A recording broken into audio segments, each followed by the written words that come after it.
Okay, welcome everybody. Welcome back to our final session. This has been a great group. Very much enjoyed it. And you're getting stuck into your safe system audits. Hopefully you managed to download your design and you're starting to have a think about that.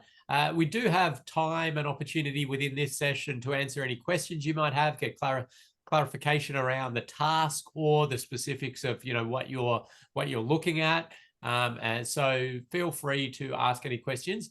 We are in the meeting version of Zoom, which means we want to ensure that you're on mute unless you need to be speaking, just so we don't get that background noise.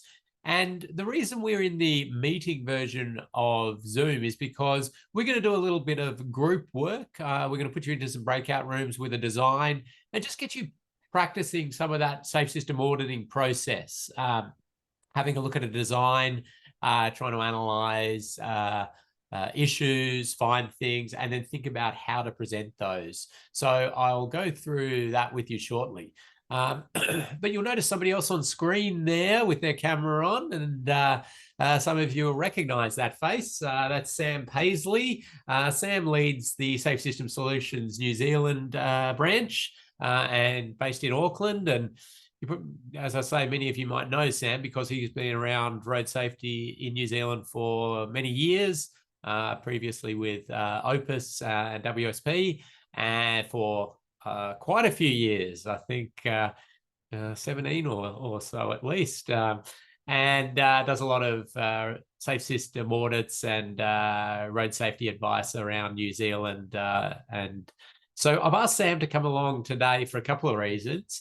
One is that he'll be able to jump into some of the breakout rooms and answer any questions and get some help with thinking through issues. Somebody can't hear me. I tried logging out and logging in. I assume we're good, Sam. You can hear me. Just nod. Yeah. Okay. Yep. So it might be just yours, Dean. Others seem to be fine. So yeah, Sam will jump in, help out there. But we'll also have a session after our little group work activity where we're going to talk through New Zealand specifics around the process policy, process policy perspective around safe system audits from Whakatahi perspective, but also local government perspective and any other agencies or departments or developers that are being required or want to do safe system audits. So we'll talk through that process. We'll talk through, I've got sort of some questions for Sam on specifics, but we'll be encouraging you to ask those questions about how to do safe system audits in New Zealand and any specifics.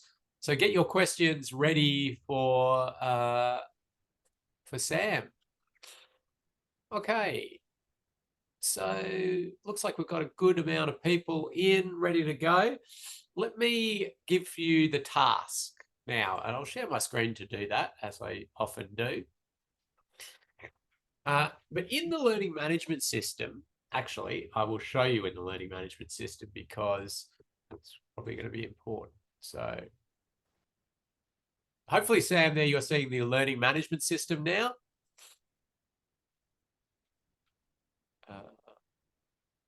Okay. Yep, I can see that. Yep, great. So in the learning management system, down here in module 6, which is our module, process guidance, you will see their task, and it's a folder, and it says Montrose Roundabout, group exercise. So when you get into your breakout rooms, or now, you're going to need to be going to that, and you're going to need to get this module 5 group exercise and download it. Okay, and then it'll come in as a PDF with a cover slide there, but it's got a design you can see there. And what we're going to be asking you to do as a group is have a look at that design and find some issues you might have with it. And then we're going to get you to pick one issue, just one issue, and work it through as a group in terms of the audit component. So not the safe system assessment matrix. We're not going to get you to do the matrix on it. We just want you to take that one thing as an issue and then sort of write it up as a group. Talk about the issue, the crash that could happen, the risk factors, the factors that are increasing the risk or decreasing the risk of it. If you happen to know a standard and guideline associated with it, it'll be a bit, you probably, that won't be as relevant. But then we want you to risk rate it using the New Zealand risk rating, and we then want you to come up with recommendations and categorize those. So there's a fair bit to do, but it'll be a great way for you as a group to have a little discussion about the design and pick one issue. So you want to spend a little bit of time looking for issues and then decide on one. I mean, you could spend days looking for issues, but just find one, decide on it, and then work it through. So let me just explain this design for you. So what they've got here is the green is an existing roundabout. That's the existing conditions. The black lines, that's the design. That's what they're planning to build. And it's a signalized intersection with slip lanes. Okay. Now, you're auditing the future. So the black lines. So you want to imagine the black lines, you imagine it's built, and then you're thinking about what could cause death and serious injury now that it's built. Okay, not from the existing conditions, what are the deficiencies, but the future, what are the deficiencies? Okay, so you'll have a look at it, and so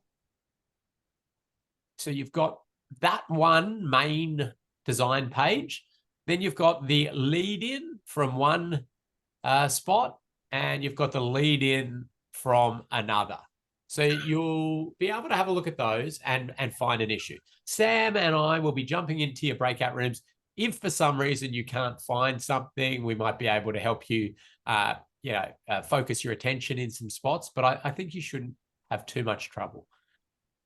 But just to give you a little bit of a feel for a real sort of roads, a safe system audit, if you wanted to see what the existing site looks like. Now, remember, you're not doing the audit on the existing site, but it can help you understand a bit about the land use, the way people move around the area, the type of vehicles and those sort of things. If you wanted to, within there, you've got this, you've got some site footage. And we've given you this sort of 360-degree footage. So if you wanted to dive in and have a look from this location, you'd click on that, and then it jumps open to a YouTube. Of course, we get an ad, which is lovely for a hotel, it looks like. But then you can have a look at this site. And so that's that location. But it's 360-degree footage, so you can just grab it and move around and have a look at where you are. Okay, you can see there's a bus stop there. It's a bit of a service road. Something over there that's interesting. We've got some pedestrian-operated signals. It looks like in the background is that roundabout, quite a bit further back. You can see an IGA, a little walkthrough. So you can get a feel for the site, a feel for how it's operating.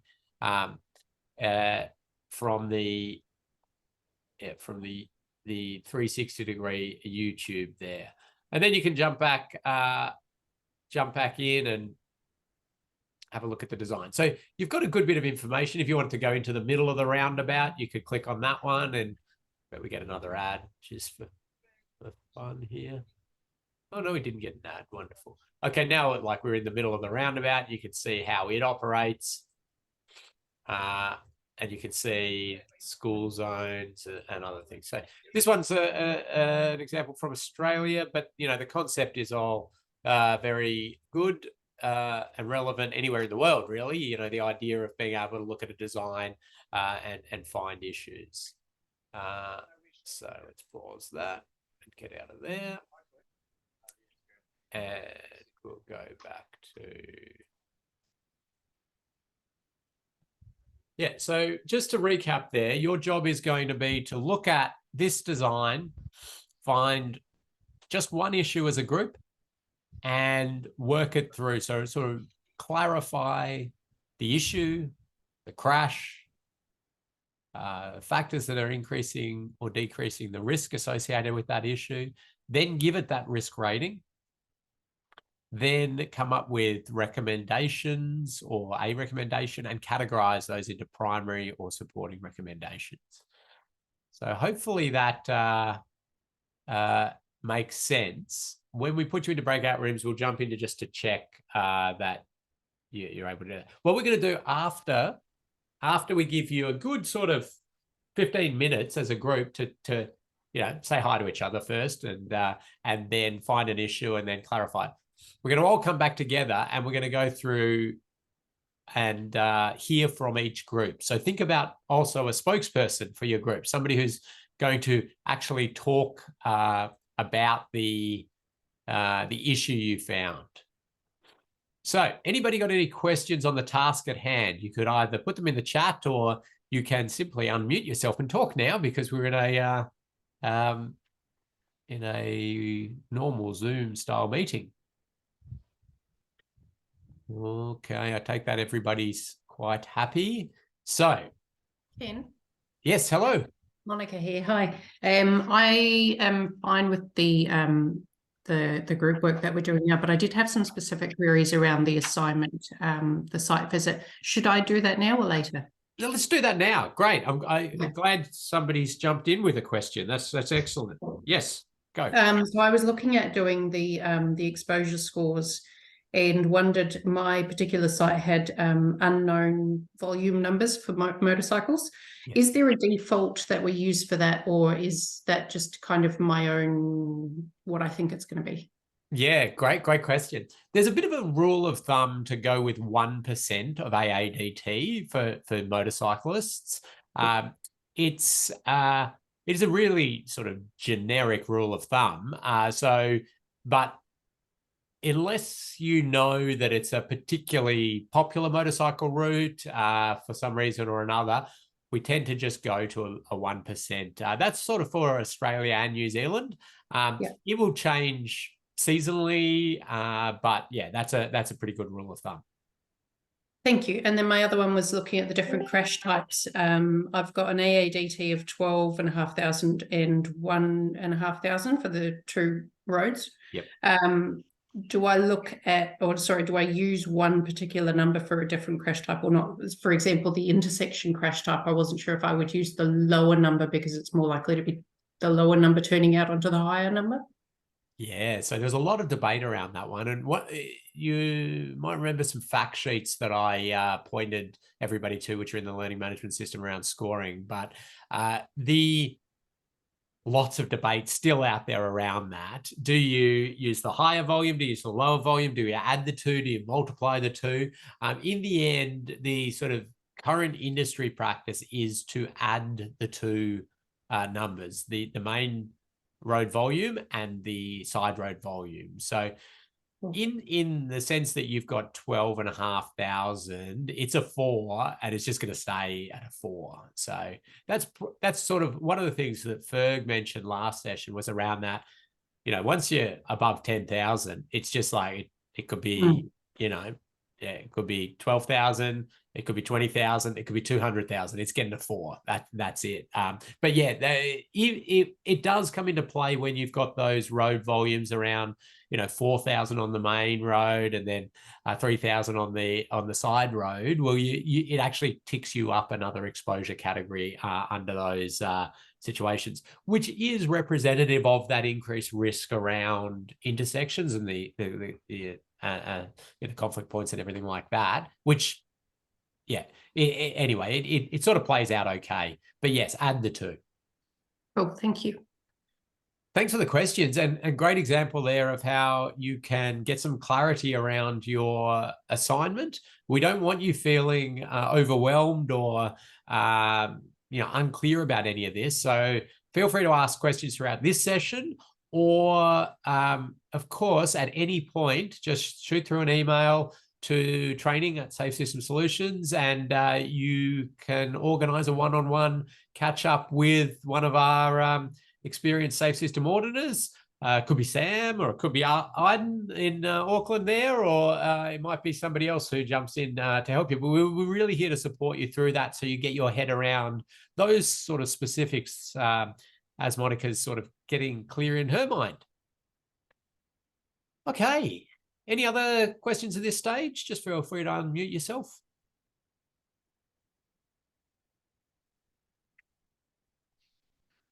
Okay. Hello. Oh, I thought Pat might have been having a question, but I think it might have just been a rustling of the microphone. I'm going to put you into, how many groups am I going to go? Yeah, just a rustle. Okay, I'm going to put you into 5 groups, which should give you 5 or 6 people per group. You're going to have to make sure somebody's got the design and maybe share your screen there. And then we will, as I say, I'm going to give you a good 12 to 15 minutes. And so, but you want to fairly quickly get into looking at the design and trying to find an issue and then unpacking that. Okay, so, and sending you into groups. So hopefully that'll pop up and you will be able to join.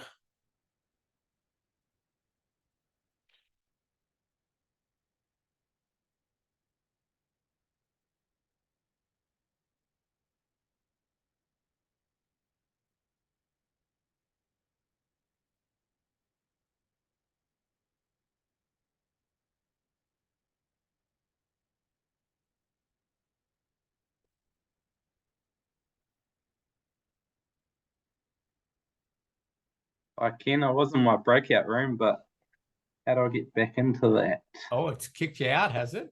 Yeah. I was in room 2. I think I could. Oh no, is no option there. No.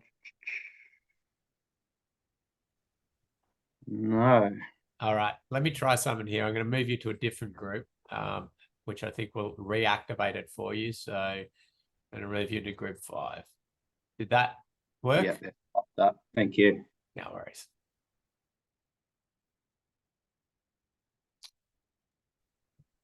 Oh.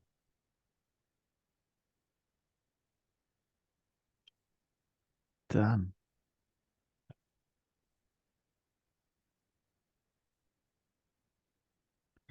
Okay. Right. All right, I think that worked. Yep. He's not here anymore. He's not there. And everybody's in there. And now I can see my little screen and just check somebody's talking in each group. So that's good. Yes. Kathy Graham's talking away. Who's A. Jones? Do you know who that would be? No, I was trying to figure that out. Hey, trying to figure that out now. Jones. Pravin. Does it say where they're from? Yeah, I could dig that out, actually. We'll give them a second in their groups to figure it out. Sorry, I'll bring up the training list. Yeah, occasionally you get those like a username or something, and you never Is Adele Jones, maybe? I used to work with her at WSP. It is.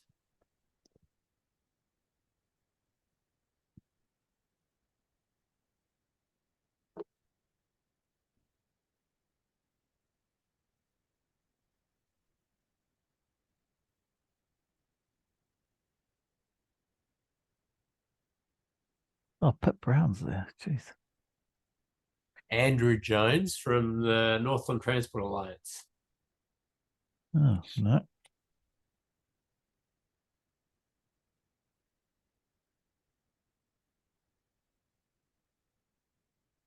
Oh, okay. Pip's in the waiting room, so I'm going to have to.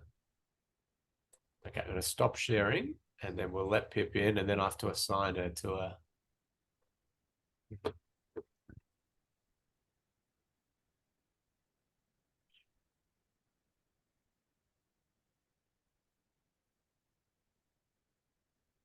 Hello, Pip. I'm not sure you can hear us. You're probably not expecting to have logged into an actual meeting. We sent people to breakout rooms. So I'm going to send you off to a breakout room. You could be logging in from your phone or something. So yeah, sorry, I've been it's the AIMS Games here in New Zealand, which is the 12,000 students play, intermediate level students play sports over a whole week.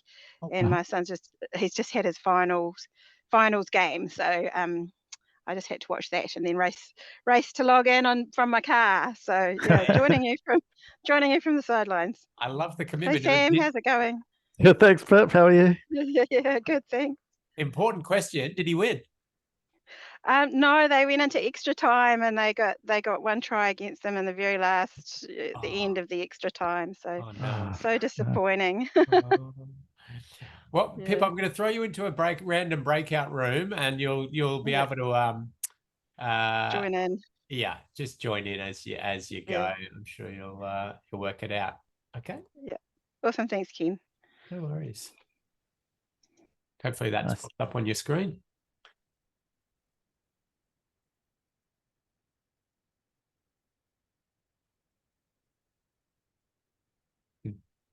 Did that work, Pip? Yeah. Yep. Now we've got Dean. Let's do the same for Dean. Oh, wait a minute. Hello, Dean. Welcome. You've landed yourself in I sent people off to breakout rooms. They're looking at a design together. So I'm going to send you to one as well, if that's all right. Yeah, did that work last time, Dean? I think Dean might be having some Yeah, he had his mic problems before. tech troubles. I'll send him off to a breakout room anyway, and we'll see how we go. Hopefully that'll pop up on your screen, Dean, if it's working. But otherwise, Sam, you can jump. Can you see how to get into breakout rooms? Yep. So jump through. Maybe, do you want to start at 1 and I'll go to 5, and maybe I'll do 5, 4, and 3, and you can do 1 and 2, and you don't need to do anything. You just sort of appear and listen for a bit, and if there's a pause in conversation, just say, do you need any help? So, it looks like you know what you're doing there. That's great. And the issues in that design, just for you, so you don't need to actually analyze it. There's the inherent issue of a high-speed signalized intersection. Then there's like slip lanes with pedestrian crossings. There's really bad, like awkward angle slip lanes because it's a bit of a skewed intersection. So they'll be having to, hoik their head around. The bus stops are in awkward locations. The pedestrian, they're taking pedestrian crossings away from sort of pedestrian desire line and trying to get all the pedestrians to go down to the signals. So that's a few just in case they're struggling, but I don't think they will be. It's almost, there's a bit of weaving and things look like you had to do. Yeah, there's down the east side. Weaving and lane drop-offs in weird spots and yeah. Yeah. All cool. right. I'll do that. Just stay in there for a couple of minutes and then go out and then go into the next one and then we'll come back together and give another few minutes, 5 minutes or so.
Now, Callum, I don't know if you can hear me, but I'm about to put you into a breakout room with some groups who are just analyzing a design. So you'll no doubt be able to see what's happening. So hopefully that's worked for you and you'll be able to get in there. I can, yeah, sorry, my audio only just started working, so I could see you talking, but I couldn't quite hear that. Sometimes that's a better thing. Yeah. So hopefully that's popped up on your screen that you can join a group. Yep, can do. All right, Awesome. thank you. No worries.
Welcome back. Well, I got into a few rooms there and listened. Great conversation going on. And I think Sam was in the other rooms, and I saw lots of activity going on, which was excellent. So what we're going to do now is just go through a room by room and there. We had, I think room 5 was sort of first back in. So we'll start with room 5, which was sort of had Ben and Bridget and Dean and others. So do we have a speaker, somebody who is willing to talk to the issues you discovered? Yes, Bridget. Hello, Bridget. How are you? Hello. Very good, thank you. That's the way. Now, I've got, hopefully you can see on my screen, I've got the design up. So you can talk through your issue. Thank you. Our issue was on sheet 17. So So if you see the on-road bus stop, that's on the small traffic island, that's the issue we focused on. Mm-hmm. So we thought the risk was pedestrians standing on a narrow traffic island with a live traffic lane and a car park behind them. So there was a risk of pedestrian crashes. And the factors that were increased the risk were peds crossing from the car park to the bus stop and interacting with traffic in the car park. So that could be through traffic and also cars reversing. Speeds of vehicles, so they're trying to merge back into traffic lanes and they could be speeding up. A lack of space for people to stand on the traffic island, especially if you've got a pushchair, a wheelchair, a mobility scooter, cars reversing. And we recommended removing a car park which was behind the traffic island and widening the traffic island and extending it within the car park, providing a raised ped crossing to slow vehicle speeds and reduce severity. And a primary solution we had was actually just to get rid of the bus stop so that people didn't have to cross to that location. Wasn't possibly feasible with the transport authorities, but our secondary solutions were to close the car park access was another solution, so people aren't going through the car park, and the other solutions to widen the island and provide that raised ped crossing. So we thought that would reduce severity and speeds as well. Wow, well done. And our risk rating was likely and fatal, so total of serious. Likely and fatal. Yeah, we thought it was likely the speeds of people coming out the car park were higher than 30. Okay. Good. Well done. Did anybody else in the group want to add anything there? Sorry, I'm just grabbing something to look at here. Anybody from that group? Bridget's done an excellent job.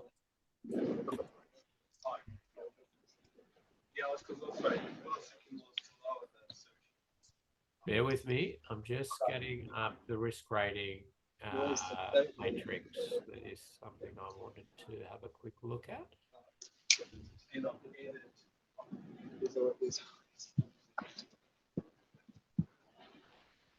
So I really like the clarification of the issue. You did a good job there in telling us the issue. It's a good finding that you've identified.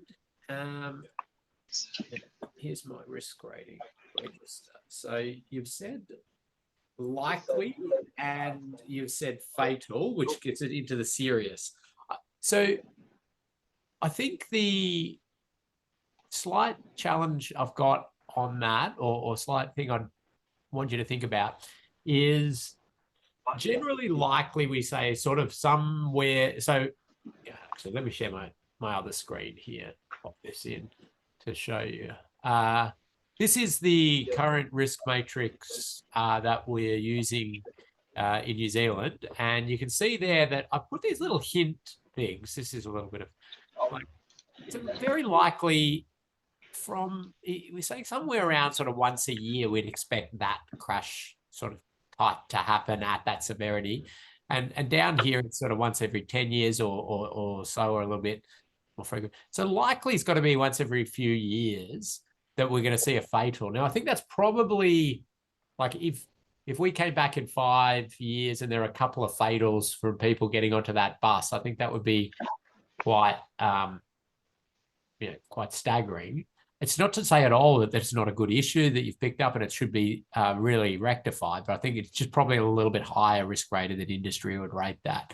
But good issue, well clarified. I liked your risk factors. I like the fact that you're talking speed and you were talking about, volumes, and then how the vehicles would be accelerating to get back in and the like, which they're all really good risk factors. Now, in terms of your treatments, like moving the bus stop, yes, okay, that's a sort of primary treatment from that specific crash location. But the one where you talked about a raised crossing is potentially a primary treatment as well. If you widened and created a raised crossing through there, we would virtually eliminate death and serious injury from pedestrians, going to and from that spot. But well identified issue, well clarified. As I say, risk rating probably a little bit higher than industry would rate that, but a good recommendation. So well done. Thank you. Let's jump on to group 4. So I'm going down the list now. So that was Ali, Callum, Chris, and a few others. Anybody want to talk to a different issue, or did you have the same issue? I can give it a go, Ken. Good if on you you, like, Chris. team. So we looked at the give-way turn movements, left turn movements out of all the approach roads there. And we felt that there was a high risk of vehicle versus pedestrian. There's probably a moderate risk of vehicle versus vehicle side swipe, which would also apply with the existing roundabout. We've got 70 k's an hour on the Mount Dandenong and Leith Road approaches, which is shown there as Canterbury Road. And then we've got 60 k's an hour heading to the south. So the approach speeds on Canterbury Road on that diagram indicate that, people are likely getting into that left turn lane. They'll be looking for a gap to be able to make that free turn and not necessarily focusing ahead of them or to the left looking for a pedestrian. It's also a bit of an acute angle of approach as well, which is not ideal. So what we thought would be appropriate here to try and manage the risk would be to look at doing raised platforms just on the 4 slip lanes themselves, not through the intersection as a whole.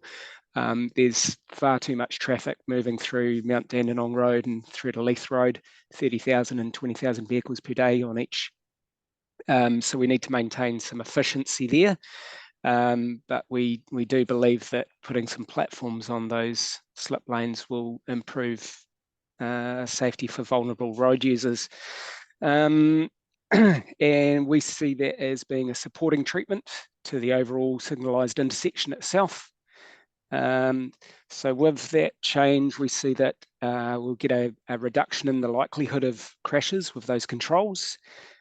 We should get a reduction in the severity of crashes due to a reduction in the speed, provided we design those raised platforms correctly. The exposure is going to stay the same, generally speaking, because we're still going to have the same number of PEDs and vehicles, etc. And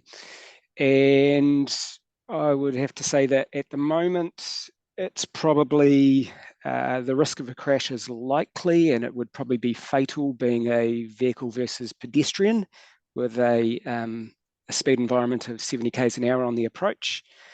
So that would be serious.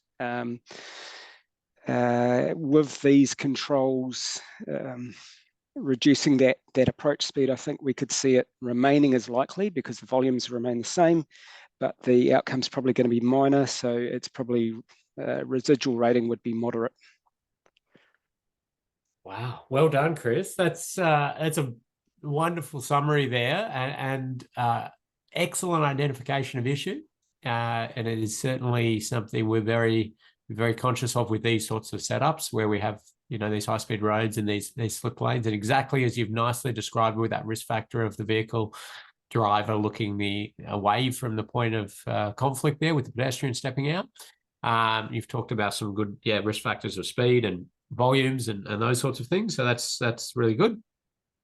You've risk rated that again. Like, I probably think it's a little higher than industry would rate the risk, and it's Mhm. not to say that it's not a risk. There's just that we know these sorts of setups certainly do contribute death and serious injury on our road network, but they do sit out there for quite a long time before we see death and serious injury often. So like I do this little trick, which is when I risk rate something, I then go, okay, by what I've just said in terms of that risk, if I came back in 5 years' time, what would I expect to see from that particular issue in terms of death and serious injury? And what we're saying there is there'll be at least 3 or so deaths in separate incidents involving pedestrians crossing those slip lanes. I think that's probably a bit more than you would expect in these setups. But like it's a definite risk, and it's kind of almost like, yeah, is it significant? Is it serious? Well, in the end, it's high, it's up there, and we want to do something about it. So I'm not getting too fussed about it. But then you've come up with some nice ideas on recommendations. I think raising is wonderful. I really like that as an option. That actually sort of constitutes a primary treatment under the way we think about things for the pedestrian crash at that sort of location. I agree with the way you nicely said, well, okay, we're dealing with that, but we've still got the whole intersection, don't we? So it's a little bit about how you break it up and think about it. Generally, raised crossings are seen as primary treatments in their own right. So you'd view that as being incorporated into the overall intersection reconfiguration? Well, yeah, I would, in terms of what would be hoping for them. I would call it a primary treatment in my because I'm sort of dealing with this pedestrian crash at this sort of general location, and I call it a primary treatment. Like that's virtually, if you raise these crossings, it's virtually going to eliminate death and serious injury for pedestrians crossing the slip lanes. As you say, you nicely said, if they're designed right, and I agree with that. Yeah. So yeah, that's absolutely wonderful. The one thing I would sort of question and encourage you to think a little bit about is you sort of naturally made a call about something that was not road safety specific related, which was you made assumptions on the operation requirements and moving traffic through here, and dismissed any sort of raising of the entire intersection or anything like that, based on some assumptions on what might be required out of their system. Just and this is a classic for someone like yourself who knows so much about the operation of the network and how we think about things and develop projects and all of those sorts of bits and pieces. But as that safe system auditor, we have that safety focus. It's up to them to make that call. And we actually want to encourage them to really think about that.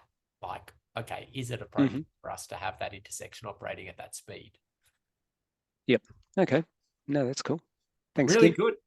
Well done, Chris and team. And that was, team 4, excellent. Let's go to team 3, which was Karen, Matthew, Monica, and others. Did you have something different, or has one of those other groups stolen your idea? I think we got something different, Ken. Mitchell here. Hey, Mitchell. Yeah, good. So our one, just from looking at the plans, it appears that the opposing right turn lane movements from Canterbury Road are conflicting due to the geometry of the intersection and the expected turning paths. So this could lead... You're talking about this turn here? Yeah, yep, that one and the opposing one, yep. Yeah, okay, good pickup. So this could lead to head-on crashes between right-turning vehicles. This may be influenced by the proposed signal phasing, which is not clear from the information provided. High approach speed into the intersection could also be a factor, given the large radius movements due to the angled alignment of the side roads. Probability, we thought very likely, given those movements are directly conflicting. Severity, we thought, we sort of talked about this a little bit and didn't really agree on that before the time ran out, but thinking serious, but that could be influenced by the speeds of vehicles making those right turns. Our recommendation would be to review the signal phasing to ensure that there are no conflicting movements. And another recommendation would be to review intersection geometry or layout to remove conflicting vehicle paths. This could include consideration of removing the second right turn lane on the eastbound approach. Yeah. Okay.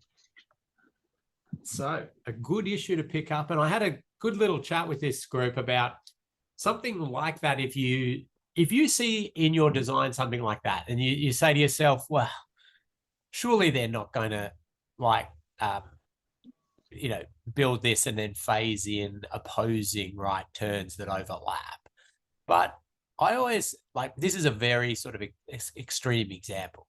If you're really doing this, you would be on the phone to the client. You'd say, what's your, give us your signal phasing. And then if they say, oh, we haven't done that yet, but it'll be split phase, you write that into your safe system order. You say, the client has advised it's split phase, just to be really clear on that.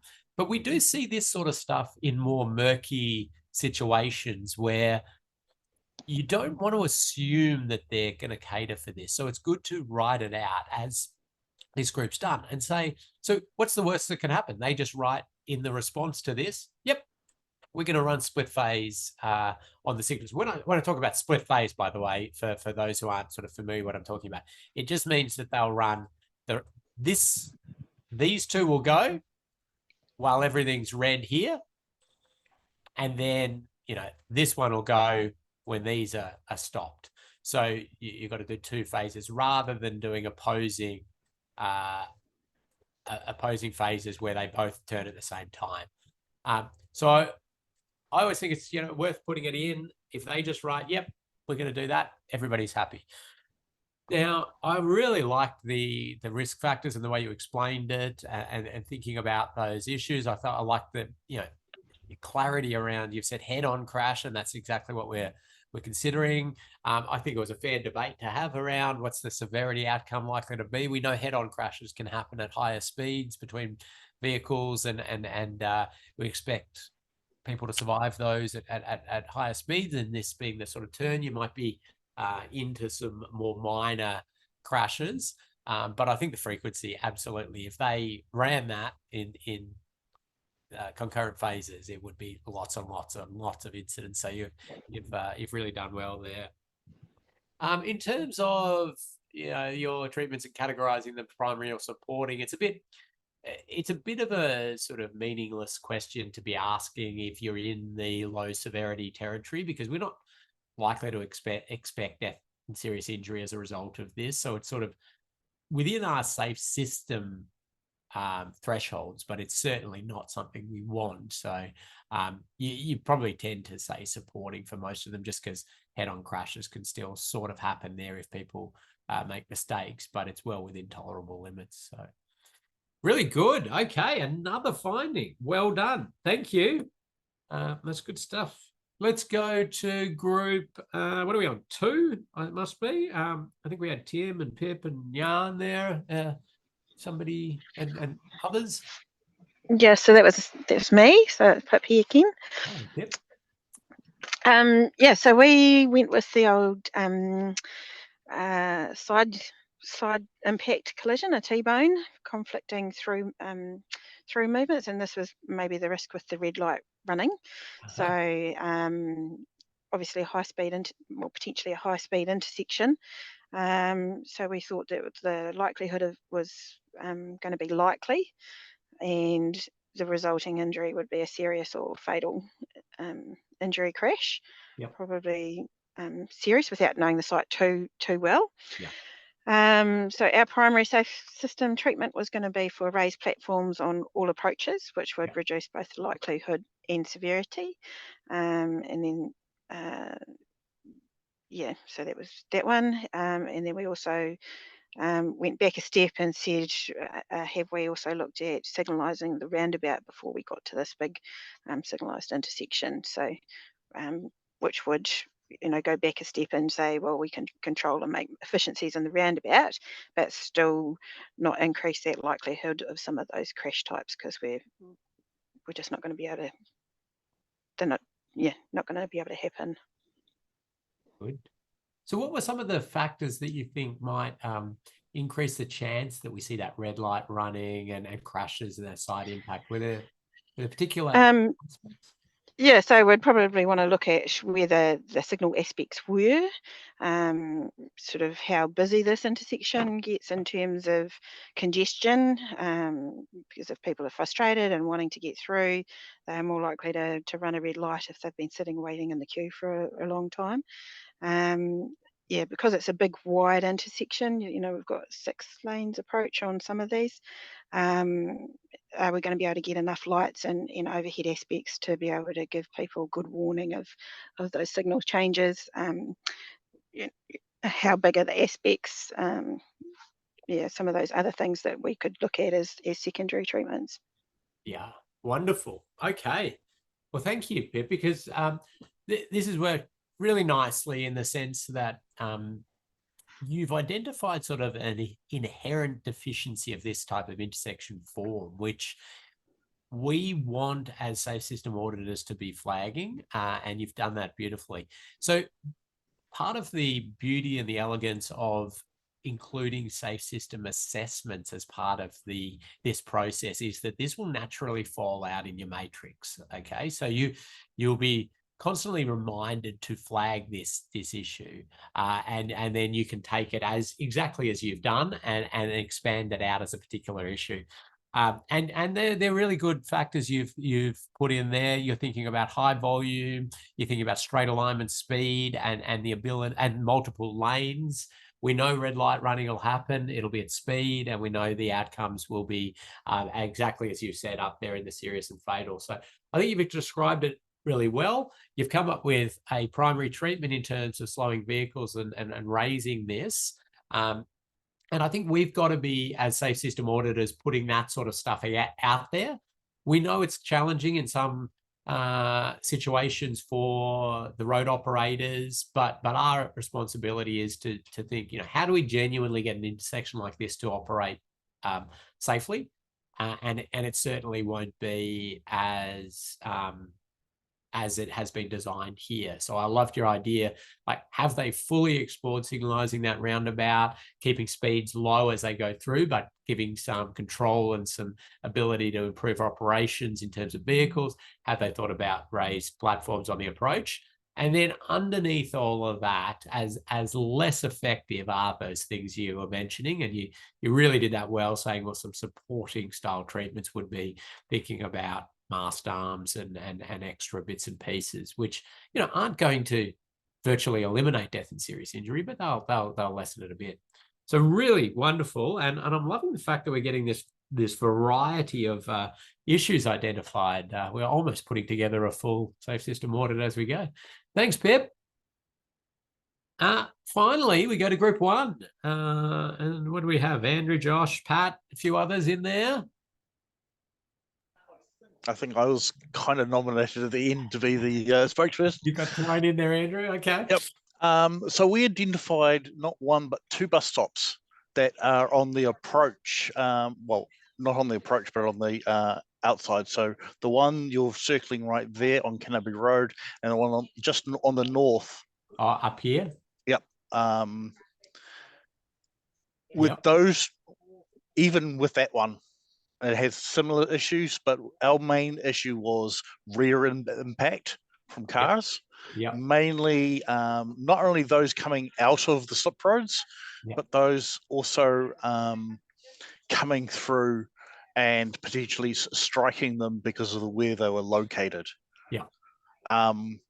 So with it being a higher speed environment, we said the likelihood was likely to occur with moderate severity. Yeah.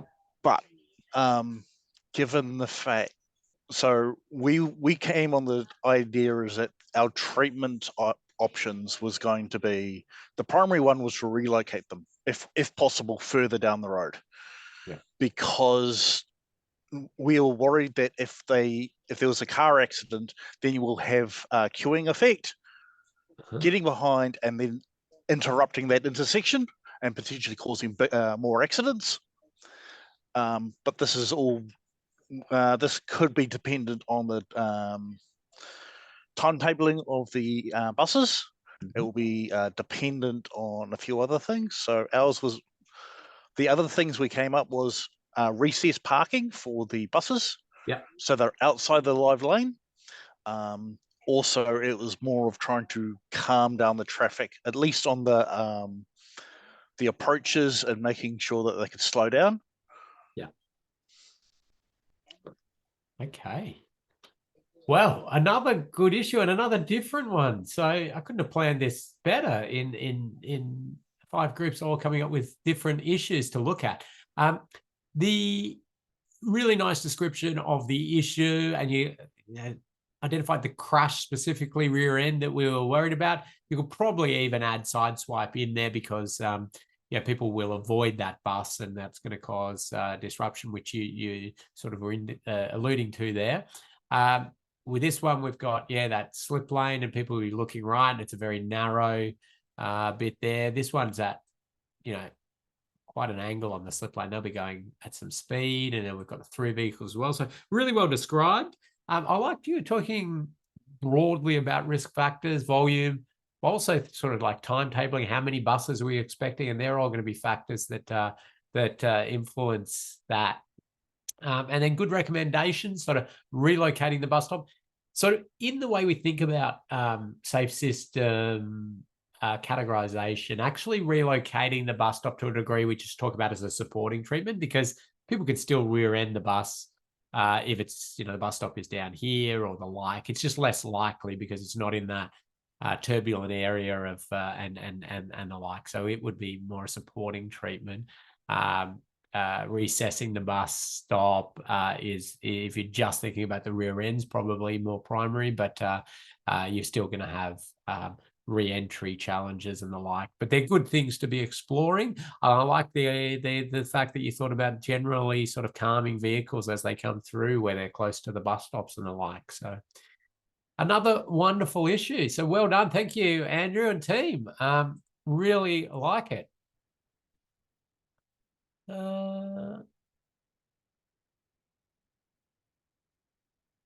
Okay, so I think there's a couple of questions that might have come in. I'll get to those. I'm going to give you a break shortly, but I want to just say thank you to everybody for your work there on looking at this. That was not a fabricated design or anything like that.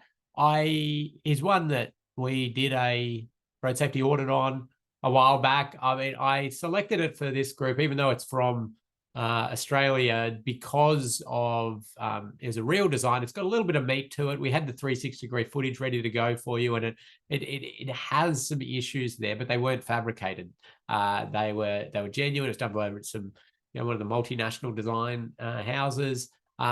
And it's at a nice stage to do these audits, because you can see a bit of detail, but they're not so far gone that you've done the full drainage plans and pavement and everything like that. But so I thought it's a nice example, and you did a wonderful job. Found issues, reported them, and I love the fact that we got 5 different things to have a look at.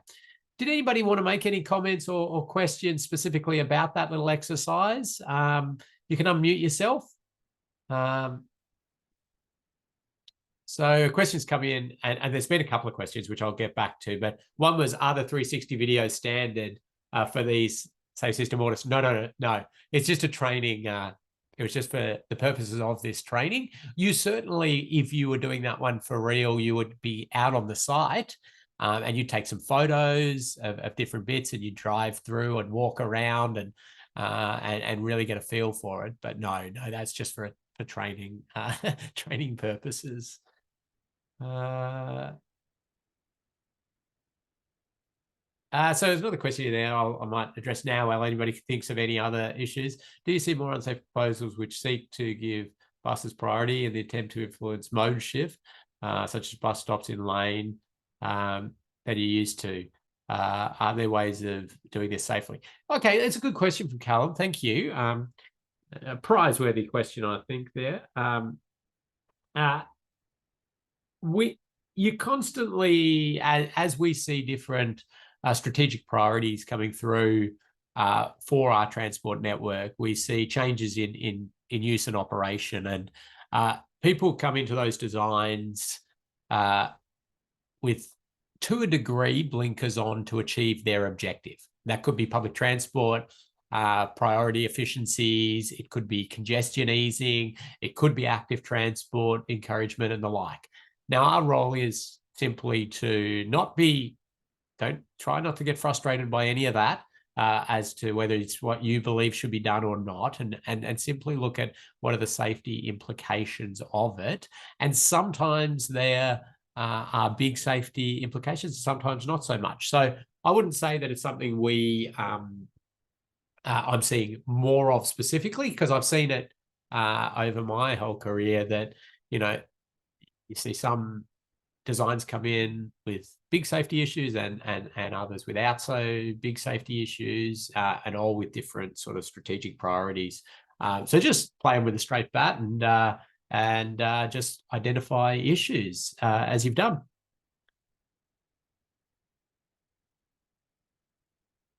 Oh, okay. Matt's saying that they do, as routine, use the sort of 360 degree videos. So that's good. Yeah, using those sorts of technologies is good. It doesn't replace going to site. Like, you still have to go to site. You really need to feel that yourself. And for your safe system audit that you're going to be doing as your little mock exercise, I hope that will show you when you go to the site that you really feel a bit more about the site based on that. Okay. Well, let's take a 5-minute break, and then when we come back, we are going to we're going to make a 4-minute break. We're going to talk to Sam about New Zealand specific. So, if in terms of the process, policies, and exact specifics, and so think of any questions you've got. But let's come back into it in 4 minutes' time.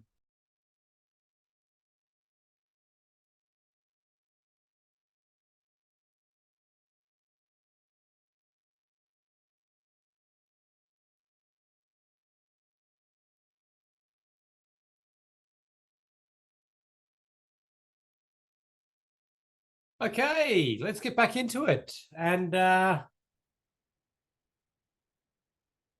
final little session together is really to cover off any final questions, but talk about the practice in New Zealand for safe system audits. As I mentioned, we're very grateful for Sam to come along and spend a little bit of time having that discussion with me, and I'll do this in a very conversational way with Sam, and I'll ask some questions and be looking in the chat for any questions that you have about the process. And of course, with this one, you can unmute yourself and just ask questions as well.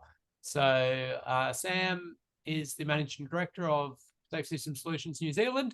Contact details there. And as I mentioned, Sam's been around for quite a long time in road safety in New Zealand. And so Sam, are you doing any safe system audits at the moment? Have you got any on the go? Yeah, we've got quite a few on the go at the moment. Thanks, Ken. We're down in Stratford at the moment, helping them doing their safe system audit program for modal choices. So there's about 16 safe system audits that have to be done fairly pronto, and they're all interesting and complex little projects where they're trying to do shared paths and separated cycleways and things like that, and lots of roundabouts and raised intersections. So that's a really interesting one. We're doing some work with Eki Panuku at the moment for helping support and do road upgrades as part of their development plans. And yeah, we're getting quite a few safety audits around the country at the moment, which is nice. Yeah. And is it just audits for road safety style projects, or do you get lots of safe system audits for projects that have, I suppose, other transport objectives? Yeah, we get road safety audits for other transport objectives. So the Eki Panuku ones as well are really there about developing, say, we've got one at the moment, they're developing a car park beside a playground upgrade and things like that. So it's really just about making sure that the safety outcomes are going to be met from these other projects. And that's, I think, really important to remember, because for anybody out there who's doing or is project managing other projects, that assurance of safe system alignment through that safe system audit process is so important. And and occasionally I do find people out there who think that safe system audits are just for safety projects. I'd say absolutely not. In fact, it's the other way around. You kind of almost say that the safety projects are doing a lot of the good work already, and we need that assurance on other projects. But these 13 steps are put into the Wakatahi Safe System Audit guideline document. And I thought, Sam, it might be good if we just work through these one at a time and have a little bit of a chat if there's any sort of specific questions or clarity the group wants, but I'll ask some questions as we go through them. And if you want to make any other comments to add to my sort of questions, please do. But I mean, the first one there is confirm audit stages. And I suppose within that, it's like when do these audits actually happen? There's lots of work going on out there that interacts with the roads, but what triggers somebody to actually say, well, we better get a safe system audit done? Yeah, good question. So really what triggers it is, from the state highway side and anyone really getting funding from Wakatahi, is that it's part of the TO application now. So if any improvement works or any renewal works technically have to at least have a safety audit or an exemption saying that it's negligible or minor, the safety impacts, so you don't need a safety audit. So that could be at every one of the 4 stages is what they say is what you're meant to do. And that's not really what's happening at the moment in the industry, but technically you should be going through stage 1 to 4, doing your exemptions when you're not doing a safety audit, and then doing the safety audit when you are. For the complicated projects, though, people are going and doing the 4-stage projects. So these are the big ones where they know that's what they have to do. But when you get down to the smaller scale projects, most local authorities are really picking 1 or 2 stages to do. So some like Northland up there, I think there's standards say they have to do it at preliminary design, whereas say Auckland Transport, Stratford, other places around us saying detailed design and post-construction. Okay. What about, so Dean's asked a question in there, are there guidelines on link between SSAs and traffic effects impacts of development proposals by private developers or institutions under the Resource Management Act? So are there those requirements for a developer, be that them creating a subdivision or a new industrial estate or a big new big box warehouse style thing accessing onto the network? Are they required to undertake safe system audits? Yeah, so the requirement will come from if it's a local authority road, it'll come from the local authority road and will be built into their code of practice normally. And it'll be driven from the local authority. I mean, we've got people on here as well, I should say, actually, that are actually from the local authority. I see there's quite a few names. So they might be able to tell me I'm wrong on this. So a lot of local authorities will, though, have in their code of practice and things the requirement or in the resource consent to do a road safety audit. Yeah. And so it's really up to about the end owner of the asset as well to kind of own that safety audit and to own the outcomes of it to approve it. That was going to be another question. Yeah, I was going to follow on with. So, yeah, if a developer is required to have a safe system audit as part of their design and development process, yeah, how does that play out with the interaction between the local authority, local road controlling authority, or the state controlling authority? Yes, what we would recommend is that ultimately it's the council or the state authority that approves all the recommendations of the audit, because there is that need for it to be independent for one, and for the end user really to accept the asset in a safe way, really. And that's a fairly international sort of principle with safe system audits and road safety audits, if, called road safety audits in other places. But the idea that there will be an end asset manager / owner who is going to take over the responsibility of that bit of the network, and they are the ones charged with ensuring that it's going to be safe. So yes, they can push the idea of engaging the auditors to a developer or somebody else or the like, but in the end, the buck stops with the authority that is managing that network, and they get the final say on what happens, what doesn't happen, acceptance of any audit report, or acceptance of any recommendations or alterations and the like. So if you do think about audits as that sort of advice piece, you can see how they slot into that process. Let's keep going through these, Sam. Let's go to now the selection of the audit team. Like, who chooses the audit team, and then what composition do we really have to have? Very good. So ultimately, it's the client has to directly engage the audit team. So that's how we maintain their independence. And the audit team is made up of a team leader and team member or members, plus observations. So the team lead, there is things written into the guide about what the team leader should have.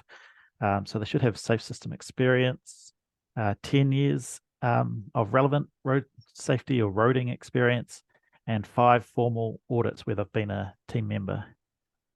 So there is a recommendation for that, as well as for the team members as well, to understand safe system principles, which I'm sure you've learnt through this course and been taught very well by Ken. And typically just 3 years of experience with some crash reduction or design experience. So, and then the observer is a really good one.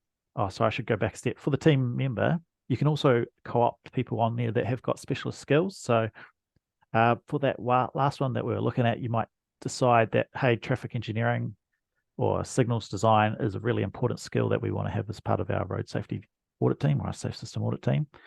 So we'll co-opt that person on. Okay. And then, sorry, keep going. Yeah, no, you go. I was just going to say, lastly, the observer position as well is a good one if you want to start bringing these people through in your organization onto safe system auditing. So that's where they just get to go out into site and experience the safe system audit as an observer. Yeah. Okay. Good. So is there a register or a list in New Zealand of these people? Not currently, from what I understand. No, they've talked about it in the past, and I think Wakata's end up saying that it was just going to be difficult at the time. So that was about 5 or 6 years ago. But there is a project going on with Austroads at the moment about harmonisation across Australia and New Zealand, which might bring it out in the future. But which you'll be able to talk more about than I can, Ken, for sure. But in New Zealand, it's a safe system engineering workshop, if you've done that, and or this course from Ken is one of the things they're looking for. Yeah, that's right. And certainly Wakata here has looked in the past at the idea of developing a list and a register, not currently anything there. This course would make you eligible for accreditation in some of the jurisdictions of Australia that have registers. It's recognised, but at the moment, exactly as Sam said, sort of, holding the certificate from this and then your CV with some experience in other areas is sufficient to sort of prove your competency in safe system auditing.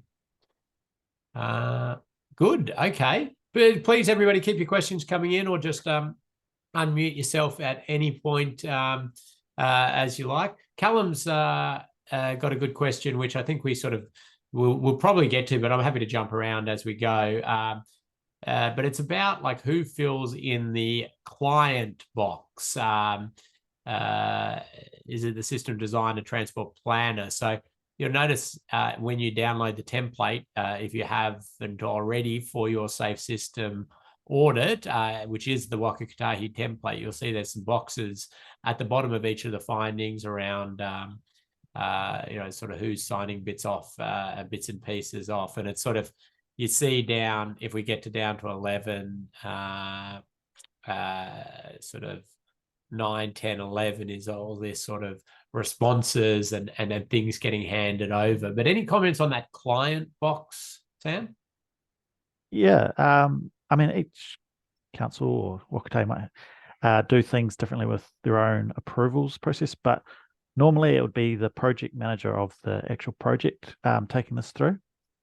So that person will be, I guess, ultimately reviewing the technical expertise from the road safety in-house engineer that they've looked at, the designer's response, and that the road safety audit concern or recommendation to make up the decision, should we say, on what the project needs to do and how the project needs to respond to that concern. Yeah. Well, we'll look at it a little bit more when we get sort of down there. I think that's a good sort of description to start. Let's jump back up. So we talk about teams always, and that's a fairly common practice around the world, actually, that we do this in teams, meaning more than one person.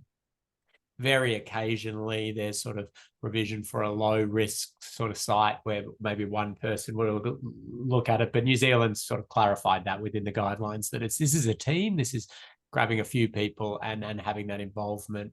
The brief, any tips or recommendations on what should be in the brief if a local road authority or Wakatahi is engaging, looking to engage a safe system audit team? What sort of things would you like to see in those briefs? Yeah, it's good. Context, really, for context for everything. So speed limits, lighting, any other projects that are going on outside, why we think we're doing this project, what we're hoping to get out of it. Is there going to be any other bus routes or anything coming through here specifically? Like I think someone asked before, is it a higher risk motorcycle route? Any kind of context really that you can give to the project that can help the auditor identify the risk really and evaluate the risk. Yeah. Okay. Just bringing up one of the questions that's come in. We're sort of jumping a little bit back and forth around that, like signing off and acceptance of the findings again. And maybe we will come back to that one, actually, Callum, around, who has the expertise to actually make that call, and is that the appropriate person? That's a good question. It is a good question, and yeah. So that's the brief. Okay, commencement meeting. I mean, that's the idea that there will be some further exchange of that information and context and gathering an understanding of everything. In practice, are you doing a lot of commencement meetings? How does that work? Is it a phone call, or is it actual sit down around a table and roll out the roll plot? Or depends on the scale of the project, really. So if we're doing, well, a lot of the scale is not huge, so a commencement meeting might be an email, to be fair, or a quick phone call. Yep. Just to get us started, which seems to be the case a lot of the time. But if it's quite a complex project, that's when we definitely get into a commencement meeting. Yeah. And again, that's fairly common across the world, actually, where that point is all about like exchange of information and making sure everybody's clear about that project, the objectives and everything like that. So for a project that's well understood, and the project, the audit team sort of knows what the context is and everything like that, it's not a big step. But as you say, for these big complex projects, you will sit down and workshop it out, nut it out, ask all those questions.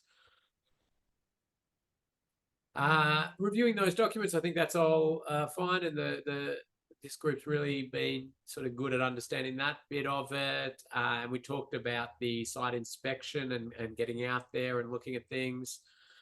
Now, this debrief meeting is something that is uniquely New Zealand. I don't know anywhere else in the world that before the sort of report is handed over, there's that formalized step to actually sit down and or at least communicate and talk to the receiver of that report about what's coming and the like. Are you finding that's a valuable thing to do, Sam? Yeah, it can be. It depends really on the type of audit we're doing. So I've seen it done a few ways. Sometimes an auditor would go and send a quick little email and say, these are the high level things that we've picked up.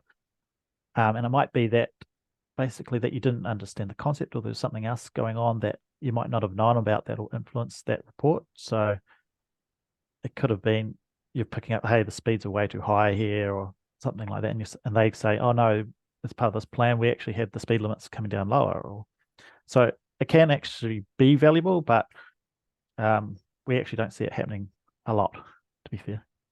Okay.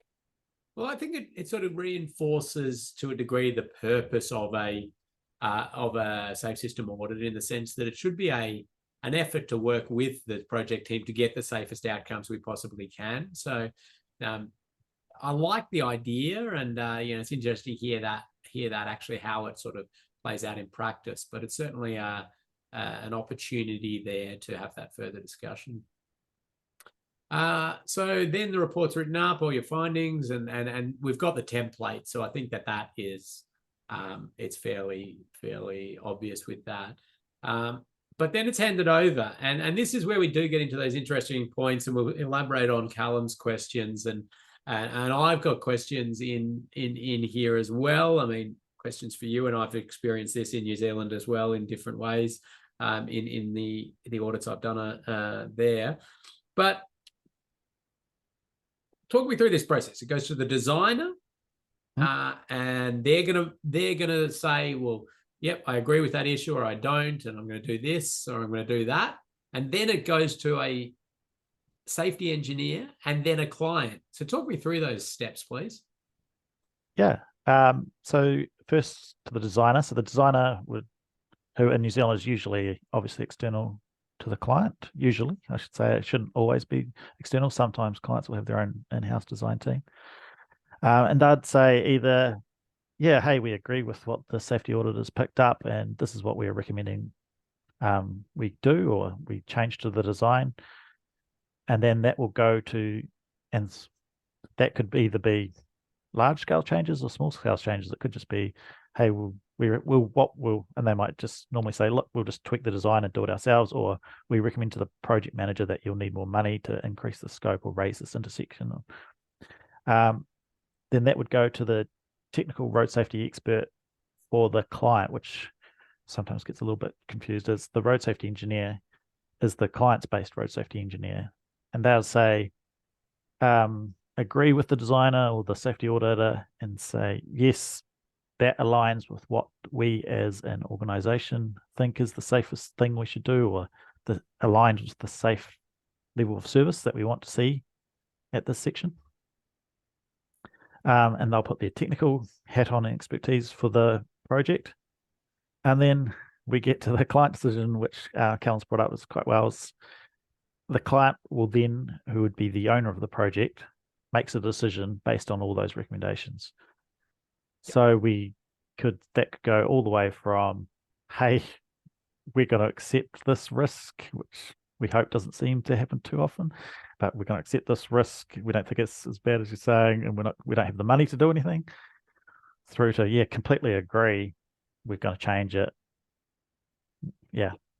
So I suppose to address Callum's point there, really it should be that point 10 in there, that direct expertise and knowledge from the client's perspective is there and injected into that point. Now, the overall project manager, you would hope you would be taking that advice from that expert within the client side, road controlling authority.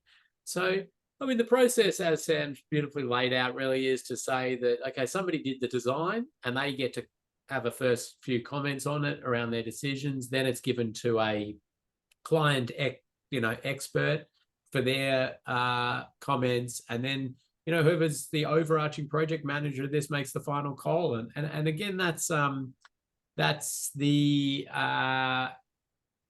that's the way it is across the world for these audit processes. The end project manager gets the final call. They've collected advice from experts, and it's their call. It's their project. They make final decisions. Now, they're putting their neck on the line if they're going to go against what an expert says, but they may have reasons that that they have to do that.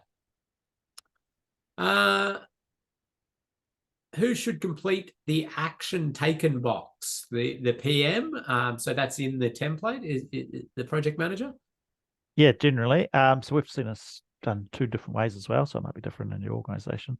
So a lot of the time, the PM will just go straight below that and just say, "This is what we're going to do," as part of sign off the audit. But then in other cases, we've actually seen in rare cases that they'll actually hold off from writing that until the action has been taken, and I've seen it on the drawings.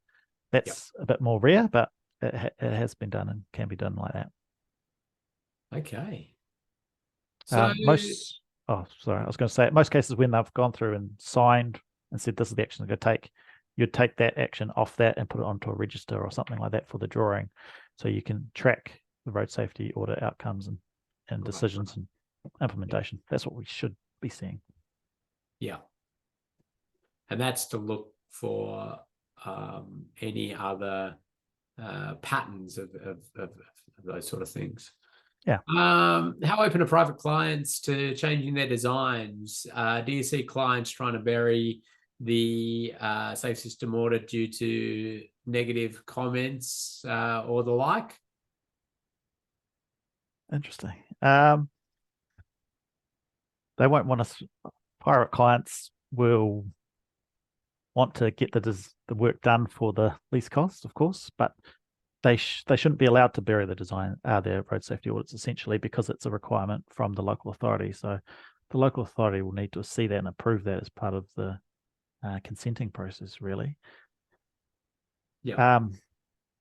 Yeah. I mean, have you any other experience with that, Ken? Well, that exactly as you say. Like the key thing is here that the end asset manager / owner makes the final call. They can't bury it because it's got to be approved by the road controlling authority. So theoretically, it shouldn't be able to be done. Now, we've always had concerns across Australia and New Zealand around the possibility of people shopping around for a soft audit that doesn't find anything. Like, we haven't seen much evidence of that actually playing out. The fear is there, but I think that any auditor that enters into that sort of like soft auditing game is going to get found out pretty quick and get their reputation will be absolutely shot. And we certainly don't. We're playing a role in there to try and protect our community, and I think that the overwhelming majority of our industry is very good at that and does a great role and takes that responsibility as an audit team very seriously. So Jan's got another question or comment in there, which I might just cover off because it's sort of part of the content we covered earlier in the course around issues that may not necessarily directly relate to a crash. And I say that they are not road safety audit or safe system audit things. You don't put them in as findings. If you're looking at a design and you go, wow, okay, that's going to flood that house over there. Well, that's not actually a road safety or a safe system audit finding. You would probably, just because you're a good professional, put a note in there, maybe in an appendix or in the covering email to say, hey, by the way, that's, I just noticed your drainage is a bit off. Like, it's not a road safety issue as such because it's a flooding issue, but just want you to note it. Same with things like, it's going to impact on traffic flow, or it's going to lessen, it's going to be worse for climate outcomes, or these sort of things. Very important, things to think about, but not our role. So just note those outside. good to see some questions popping in there. Let's keep going down the list, and I'll just read that one that's just come in a second. Sort of when that report's handed over, it goes through all these people. The implementation of things, are you seeing them sort of sit on a shelf, lag, not happen, or is everybody pretty good at actually actioning this stuff? Generally, people are pretty good from what we've seen. It'll be interesting to hear from the group. Actually, it's quite a good experience in here. What we also like to see as part of that is that the report comes back and gets fed back through to the safe system auditor as well, so they can see what the actions taken were, so they also learn those common things and what actions are taking. But generally, yeah, we're seeing the actions being taken, whether they agree or not, but there's usually action taken. Good. Okay, a couple more questions here, and then we'll start to wrap things up. So if designs need drastic changes, is there their obligation to take it to councillors for decision? Is that common practice within a local government? That makes me nervous, even the idea of taking things to councillors. Any comments on that, Sam? I don't think it's common practice in New Zealand. Yeah. I suppose that the audit would be discoverable if someone did an OIA. That would be the only thing in New Zealand, but I haven't ever seen it go to a councillor. But again, someone in here in local authority might be able to tell me I'm wrong.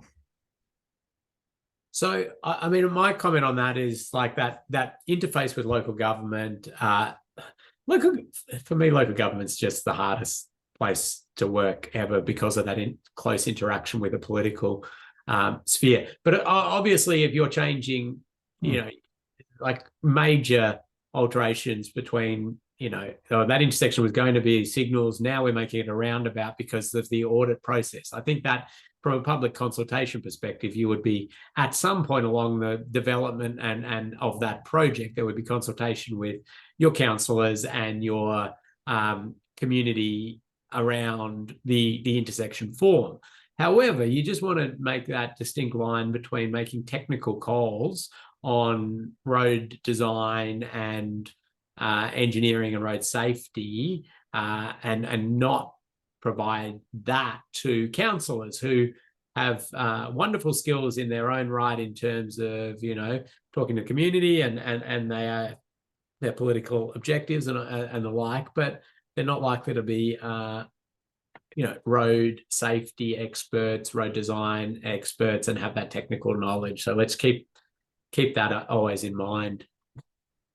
What do we got here? The safe system audit has clear focus on safety issues, not the wider project context. Safety engineers' comments will be much the same as we hope. For the decision to ignore these suggestions due to wider context to sit with the project manager seems risky. A transport planner who understands wider context but also has some understanding of road safety is surely a better place to make the client decision. Comments? I mean, I tend to agree, but I think the process is such that what's that old saying? You don't want to see how the sausage is made, and it's messy. It's messy going through any of this, and we need to recognize that while we are, like, all people here are super passionate about road safety, and that's all, like, sometimes we're just so focused on the safety aspects. All of those wider objectives of transport infrastructure are what a project manager is dealing with. I never condone trading off safety with anything else.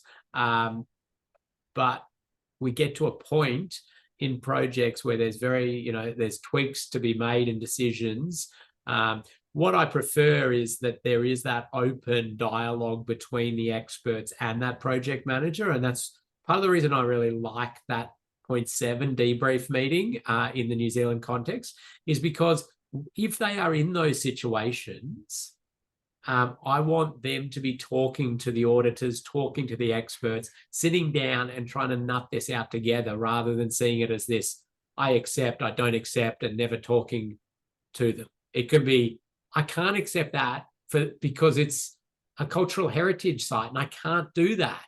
Like it's going to, be, there are these reasons I can't do it. What else could we do? How can we change this? Let's work together to find something out. That's the process we want.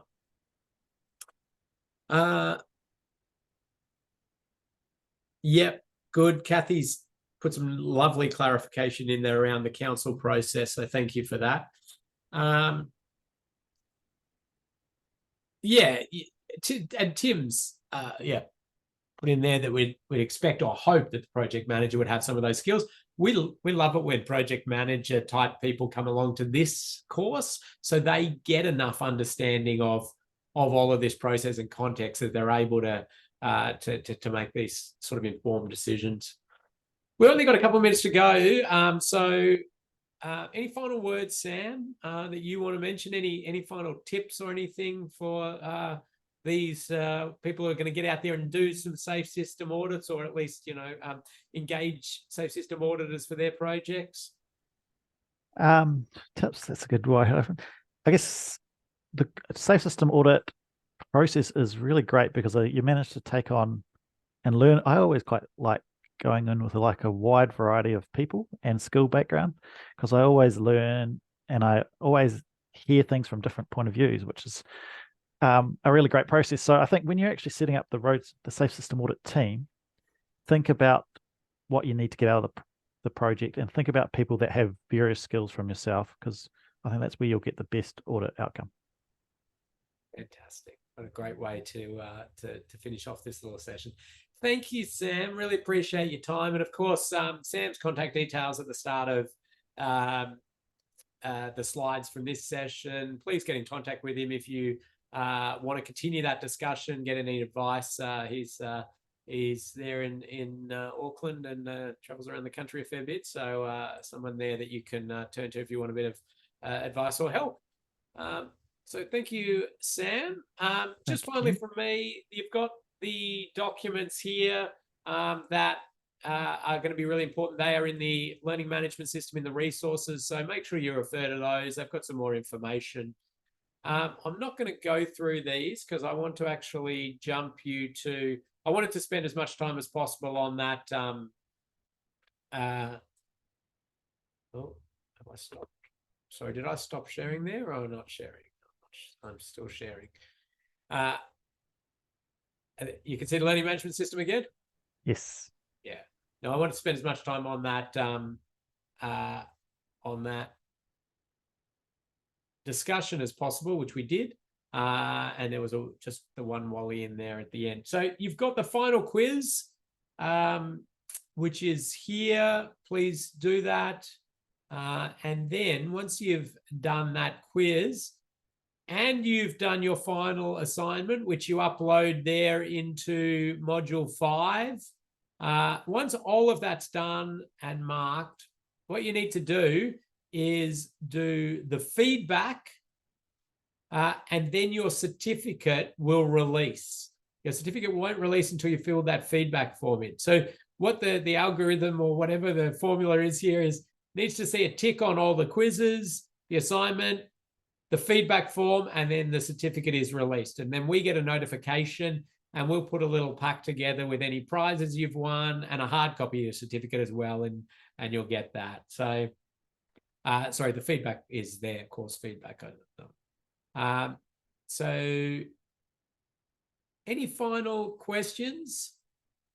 Now, remember, we're here to support you. So as you're ticking along through the safe system audit that you're doing, and any of the quizzes, reach out if you need some assistance, some advice, or some help there at any point. No, there weren't any Wallies. Oh, I don't think there were any Wallies early on. Not too many Wallies today. There were just a few Wallies in those final slides with Sam and the diagram, and the last one I flicked up for a second. I just want to say thank you, yes, to Sam, to Ferg, and to certainly our training admin management team behind the scenes who organize everything and get things happening. It's always a good big effort for them to get it all together, make sure you're all here and you know what you're meant to be doing and the like. I want to take the opportunity to say thank you to all of you for taking time out of your extremely busy schedules to dedicate some of your thinking time to developing skills in a process we know improves the safety of our community. And that, like, for me, that's what it's always about, is like, we've got lots of objectives with transport and lots of things going on. If we can't do it safely, what's the point? Like, we really need to continue to push this space. And you're all now sort of armed with some new skills to be able to do that. So be that voice of safe system in your council or in Wakatahi or in your consultancy, and really push for really high safe system aligned outcomes. Encourage people to do safe system assessments. Put your hand up and say, I can help with these. And we'll give you some stuff in an email that you can post online to say you can help with safe system audits, and you can be out there injecting that safety in. So thank you very much. You've been a wonderful group. I've enjoyed the time together, and it's ticked over the hour now, so we'll leave you to it. But keep in contact if you have any challenges. Bye.